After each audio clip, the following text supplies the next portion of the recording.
Shalom and welcome to the One Pasuk podcast, where the rabbis at Congregation Avos Torah each share an insight on one particular pasuk from the Parsha and reflect on each other's ideas. Rabbinic banter, I like to call it. I am Chaim Pupko, and I am joined by my dear friends and teammates, Rabbi Daniel Goldberg Shalom. and Rabbi Morty Kisus. Shalom. All right, here we go.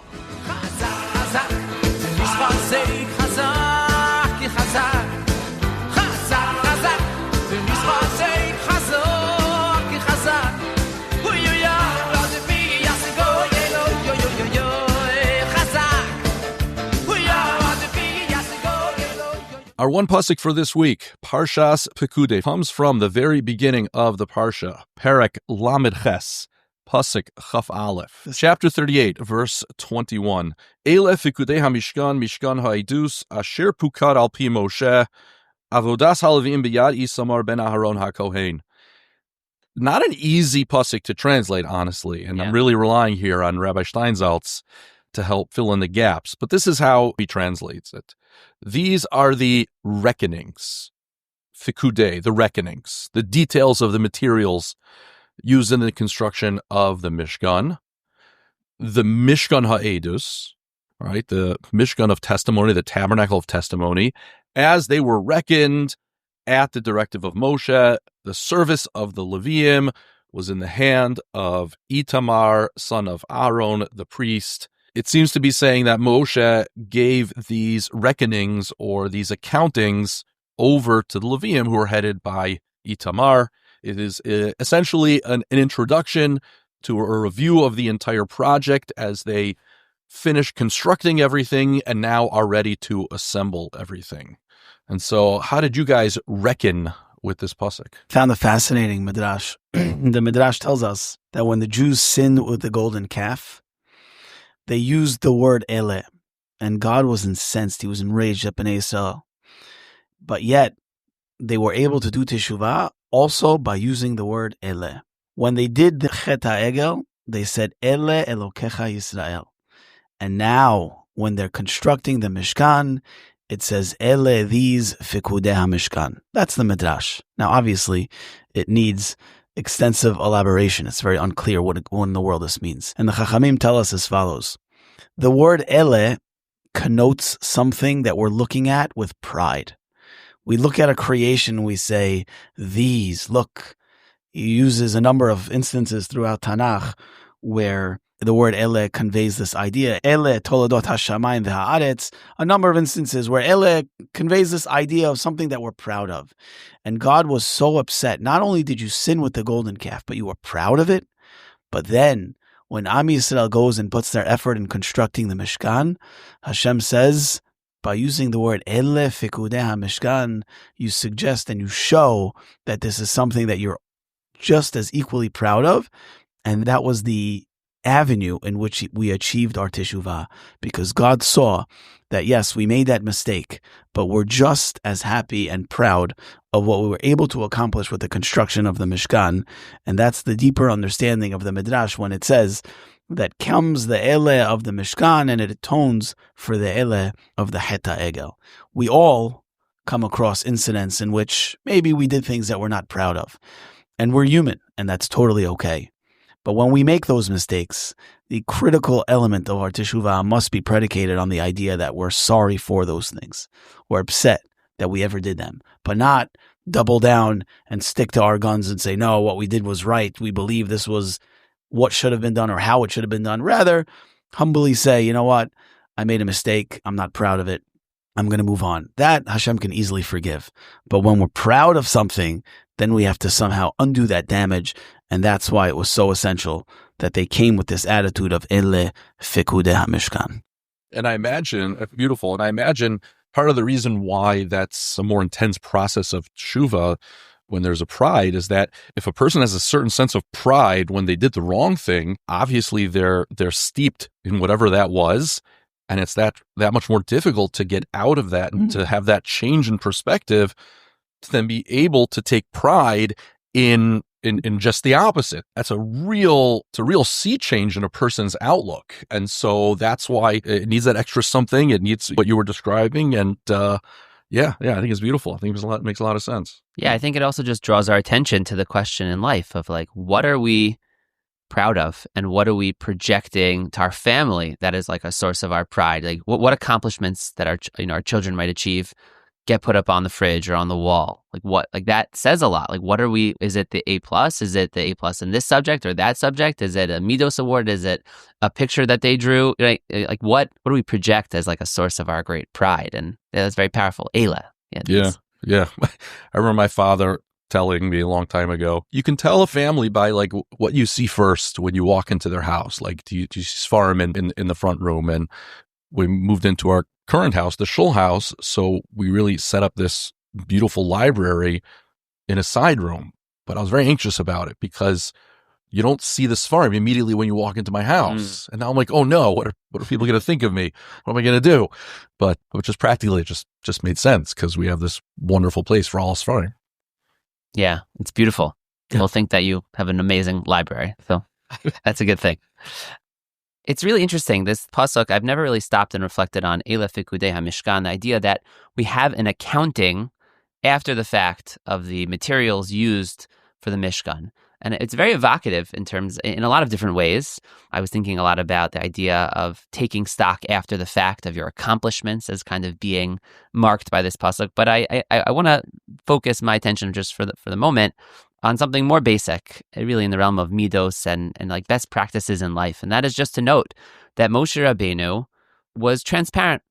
Before the materials were fully used or before, the project was done and we moved on to, using the Mishkan, there was an accounting. He opened up the books to Klal Yisrael and he said, here, take a look. And the Bach in Yoreh De'ah, this is cited by the Torah Temimah, says that we learn from here that a Gabbai Tzedakah, as trustworthy as they may be, the person who collects Tzedakah should, like Moshe Rabbeinu, open up the book so that there's kind of communal transparency. And then in his commentary on, so the Torah Temimah quotes usually Mamari Chazal, but sometimes more varied sources, like in this case, the Bach. And then he has his own commentary. So in his own commentary, he connects this to a medrash on Parshas Pekudei, that's why the pasuk says that Eila Pekudei HaMishkan Ha'idus Asher Pukad Al Pi Moshe, that was counted Al Pi Moshe, at Moshe's word. Moshe himself didn't do the counting. He had someone else do the counting because he wanted to be V'hiyisem Nikiyim Mehashem Umi Yisrael. He wanted to be beyond reproach from Klal Yisrael. Even Moshe Rabbeinu himself didn't want anyone to think, Chas v'Shalom, that something went missing here, something fell off the back of a wagon, whatever the case may be. Moshe said, I want you to count it to confirm that all the numbers line up.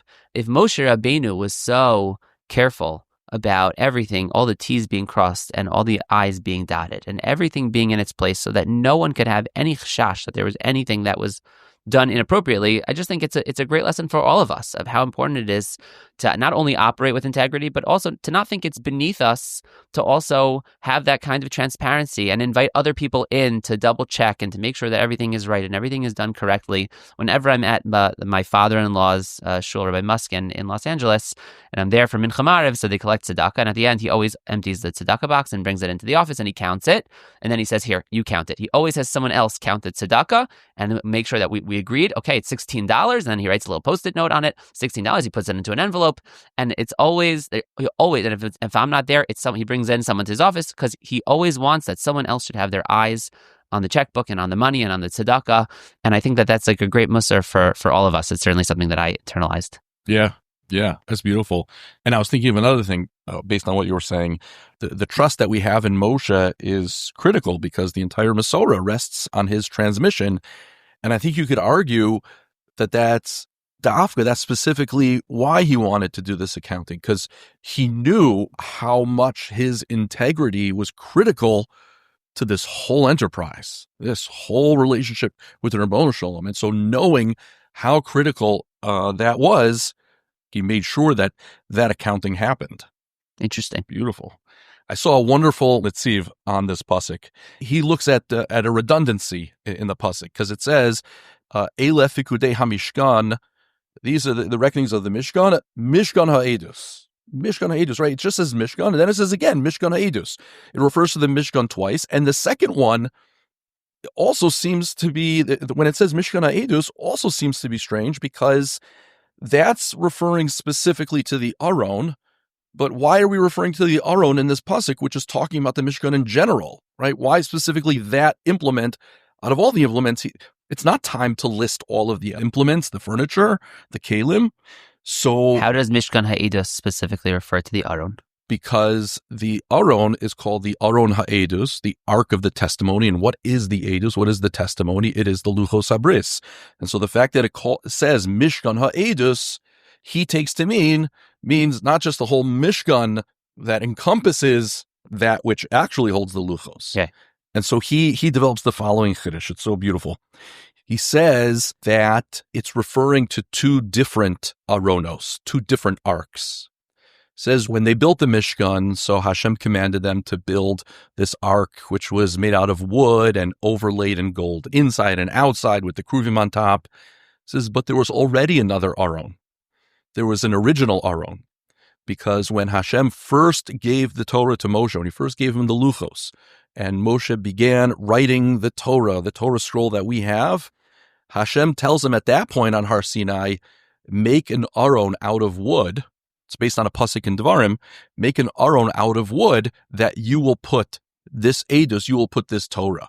And so Moshe Rabbeinu had his own Aron for his Torah that he kept in his tent.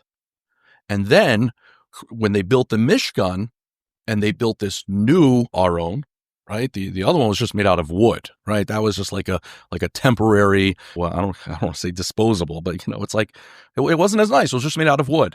But this one, which is going to be overlaid in gold, that's going to be a nice one. So now that they have that one, they're going to use that one. But what the pasuk is teaching us, and it's based on a medrash, is that Hashem is basically telling Moshe, okay, now that we have this new Aron, I want you to take your original Aron, and I want you to bring it into the Mishkan as well. And then Tzif says that these two different Arons, these two different arcs, represent two different ways in which people learn Torah. Says the Aron, the ark that was gold, that was manufactured, the luchos were placed into it very, very quickly, right? Meaning it was made and the luchos were put in and that was it. And he says that represents, the capacity to understand things in Torah very quickly, to apprehend them very quickly, and then just move on. He says that the wooden ark, the wooden Aron that Moshe made, that stayed with him as he was writing the Torah, as he was adding portions to the Torah that would come up, that Hashem would tell him to write, that represents a way of understanding Torah that's the product of a great deal of time and effort. When a person doesn't immediately understand something in Torah and they work at it and they finally are able to understand it, and then they're able to advance and say chidushim and have insights and analysis on what they learned. And he says, of course, that the second way brings more kavod, brings more honor to the Ribbono Shel Olam when a person works and spends time and effort in trying to understand Torah and comes out with an understanding and is able to build off of that understanding. That brings more kavod, obviously, intuitively. I think clearly this is reflective of something that the Netziv told about himself. Because the Netziv, as a young boy, wasn't a great Talmud, was not a great student. He was very impatient in Cheder, and the Rebbeim found it very hard to teach him. And so he overheard his parents one night saying that, I think we're gonna send him to go learn to be a cobbler, a shoemaker. And he overheard this, and he was devastated, and he begged his parents to give him another chance. And from then on, he worked really hard. And the Netziv always said about himself, and it wasn't false humility, and it wasn't even just humility. The Netziv said about himself, I'm not a genius. I come from a family where there are many geniuses.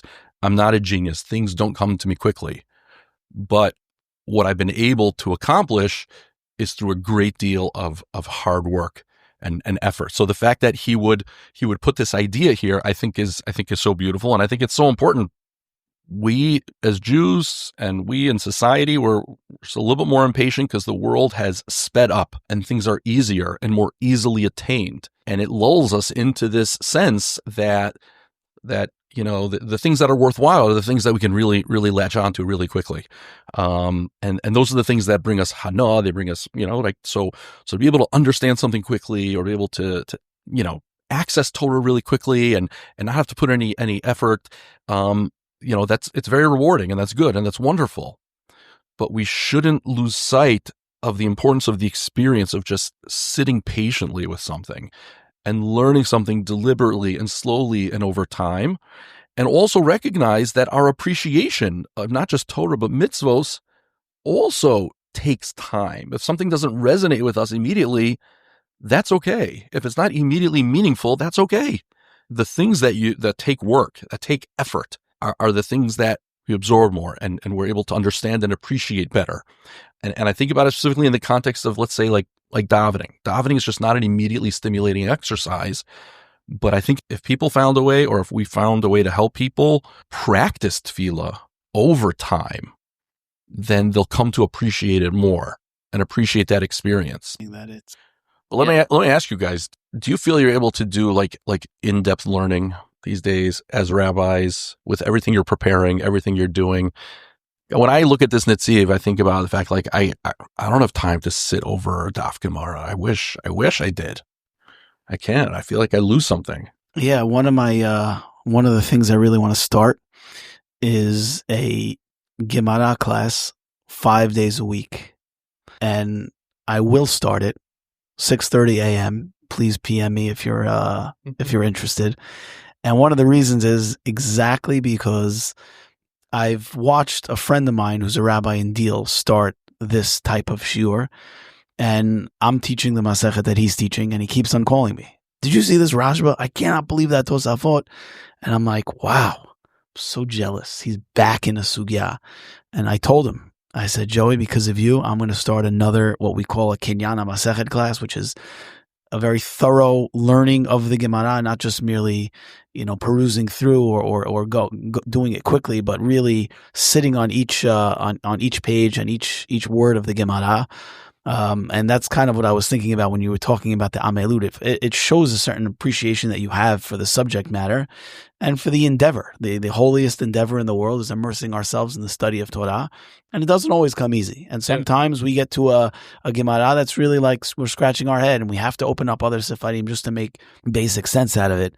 But there was a spark of inspiration that I just felt when you shared that idea, knowing that, okay, we got to get this class started.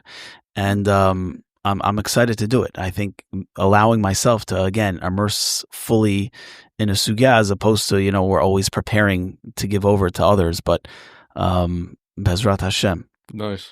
Your message resonated with me as a way to kind of frame and think about two different ways of Torah learning. One is gold plated, where you have someone present to you. It's a presentation, and it starts with a good question and a source. And then you develop, and maybe you take a couple turns along the way, and everything is kind of derech hamelech nelech. It's all very smoothed out and clear and clean, and you tie up loose ends, and you can put a nice, bow around the whole thing at the end, and you have a takeaway and maybe a halacha, and the Shulchan Aruch is saying like this, and the Ramah is saying like this, Rishon, and it's very nice.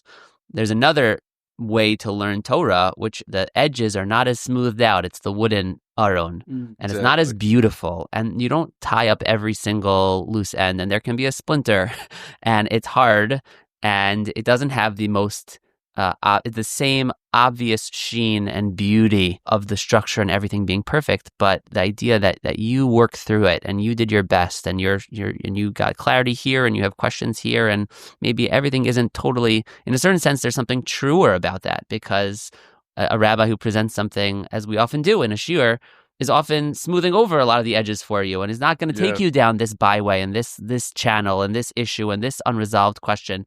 And so that experience of that Torah that's not as shiny, but is real and is authentic and comes from hard work, and it doesn't have the outer shell. It's, to me, I was thinking about it in terms of those two different experiences of Torah learning, and I think the shiny and beautiful one is made more available to us most of the time when we hear shiurim, and we shouldn't forget that there's this other experience that is harder but so rewarding that is also there for us if we're willing to put in the effort. I can just, first of all, it's such a beautiful way of how you extended the metaphor, and I could just picture someone who maybe doesn't have a strong background and enjoys listening to shiurim, and then that same person just opening up a chumash and reading psukim and thinking, I'm not really accomplishing anything. I'm not, what am I learning? I'm not really learning that much, but But to read a pasuk for yourself and just understand it for yourself is so important, and really is that kind of first step or second or third step in continuing to grow and engage. And that's the kind of learning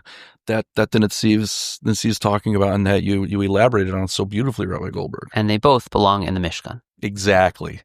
They both belong in the Mishkan, in the center where Hashem manifests his presence. Shkach.